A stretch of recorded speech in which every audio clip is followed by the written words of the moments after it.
ನಾಳೆ ರಾಮನಿಗೆ ಪಟ್ಟವಂತೆ ಪಟ್ಟ. ನನಗೇನು ಚಟ್ಟಕ್ಕೆ ಹೋಗ್ತಾನೆ ಅಂತೇನು ಭಯ ಇಲ್ಲ, ಆದ್ರೆ ನನಗೆ ಇಷ್ಟ ಇಲ್ಲ.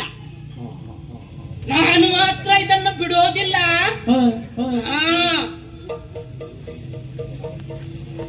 ನೋಡ್ತೇನೆ, ನಾನು ನೋಡ್ತೇನೆ. ಅವರು ಇಟ್ಟ ಮುಹೂರ್ತಕ್ಕೆ ಬಟ್ಟ ಆಗ್ತದೋ ಏನು ನಾನ್ ನಡೆಸಿದಂತೆ ವಿಷಯ ಆಗ್ತದೋ ಅಂತ.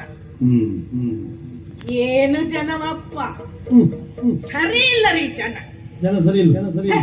ಏನು ಜನ, ಒಬ್ಬ ಬಡವ ಬೀದಿಯಲ್ಲಿ ನಿಂತು ಮಣ್ಣು ತಿಂತಿದ್ರೆ ನೋಡ್ರಪ್ಪ, ಅವ ನೋಡ್ರಿ, ಅವ ಹೊಟ್ಟೆ ಹಸುವಾಗಿದೆ, ಅವನು ಮಣ್ಣು ತಿಂತಾ ಇದ್ದಾನೆ ಅಂತ. ಅದೇ ಒಬ್ಬ ಶ್ರೀಮಂತ ಮಣ್ಣು ತಿಂತಿದ್ರೆ ಔಷಧ ತಿಂತಾ ಇದ್ದಾನೆ ಅಂತ. ಈಗ ನೀವಾದ್ರೂ ಹೇಳಿದ್ದು ಏನು? ಕೇಳಿದಳು ಮರೆಯಲ್ಲಿ ನಿಂತು ಮಂತರ, ಕೇಳಿದಳು ಮರೆಯಲ್ಲಿ ನಿಂತು ಮಂತರ. ಹೇ, ನಾನು ಮರೆಯಲ್ಲಿ ನಿಂತು ಕೇಳಿದ್ದ ಏನು? ಅವರು ನಾಲ್ಕು ಗೋಡೆಗಳ ಮಧ್ಯೆ ಮರೆಯಲ್ಲಿ ಕುಂತು ಮಾತನಾಡುತ್ತಿದ್ದದ್ದ. ನಿಮ್ಮ ಯೋಚನೆ? ಹೌದು, ಮರೆಯಲ್ಲಿ ಕುಳಿತು ಮಾತನಾಡುತ್ತಿದ್ದಾರೆ ಅವರು. ಹೊರಗೆ ನಿಂತು ಕೇಳ್ತಾ ಇದ್ದವಳು ನಾನು. ಹಾಗಾದ್ರೆ ಹೇಳಿ ನೀವೇ ಯೋಚನೆ ಮಾಡಿ. ಮರೆಯಲ್ಲಿ ನಿಂತು ಕೇಳಿದ್ದು ನಾನ, ಮರೆಯಲ್ಲಿ ಕುಂತು ಮಾತನಾಡುತ್ತಿದ್ದವ್ರು ಅವರು. ಮರೆಯಲ್ಲಿ ಮಾತಾಡ್ತಿದ್ದವ್ರು ಅವರೇ. ಅಯ್ಯೋ, ನನ್ನ ತಲೆ ಬೆಳ್ಳದಾಯ್ತು ಸ್ವಾಮಿ, ನಿಮಗೆ ಇನ್ನು ಬುದ್ಧಿ ಬರ್ಲಿಲ್ವಲ್ಲ. ಹೋಗಲಿ ಬಿಡಿ, ಇದನ್ನು ಏನಾದರೂ ಮಾಡಿ ತಡೆಯಬೇಕಲ್ಲ. ಏನು ಮಾಡೋದು?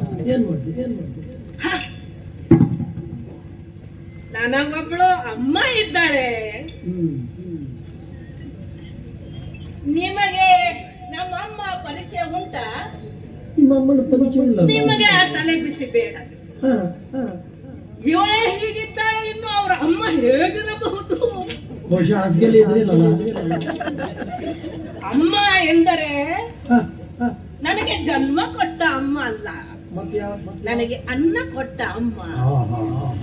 ನಾನೀಗ ಅವಳ ಹತ್ತಿರ ಹೋಗ್ತೇನೆ, ಈ ವಿಷಯವನ್ನ ಅವಳಿಗೆ ಹೇಳ್ತೇನೆ.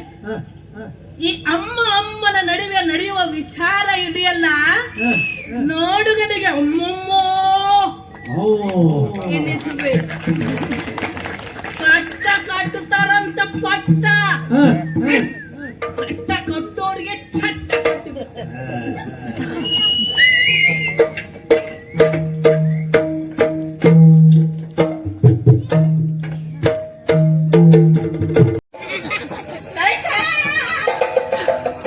ಎಂತದದು?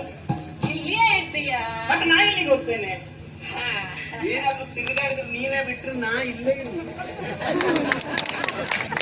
ಇನ್ನೇನಾದ್ರು ನೀ ಕರ್ಕೊಂಡು ಹೋದ್ರು ಬರಬಹುದು. ನಿಜ ಅಂತ ಕೂಗ್ತಿಯಲ್ಲ, ಸತ್ಯ ಹೇಳ, ನೀ ಹೇಗೆ ಕೂಗಿದ್ರು ನಂಗೆ ಹಿಡುವೆ. ಯಾಕಂದ್ರೆ ನಾನು ಸಣ್ಣವಳಿರುವಾಗಿಂದ ಈ ಸ್ವರ ಕೇಳಿದ್ದೆ. ಹೌದೇನೆ? ನಾನು ಇಷ್ಟು ಚಂದದ ಹೆಸರು ಕೈಕ, ನಿನ್ನ ಬಾಯಲ್ಲಿ ಅದು ಕಾ ಕಾ ಕಾ ಆಗುದೇನೆ. ಅದು ನನ್ನ ತಪ್ಪಲ್ಲವೇ? ಅದು ನಿನ್ನ ಅಪ್ಪನ ತಪ್ಪು. ನನ್ನ ಅಪ್ಪನ ತಪ್ಪ? ಹೌದು. ನನ್ನ ಅಪ್ಪನ ತಪ್ಪು ಮಾಡಿ ನನಗೆ ಇಷ್ಟು ಚಂದ ಮಾಡಿ ಹೆಸರಿಟ್ಟಿದ್ದಾನಲ್ಲ ನಿಮ್ಮ ಅಪ್ಪ, ಅವನ ತಪ್ಪು. ಈಗ ನನ್ನ ಅಪ್ಪ ಚಂದದ ಹೆಸರೇ ಇಟ್ಟಿದ್ದು ಕೈಕ. ಚಂದವೇ?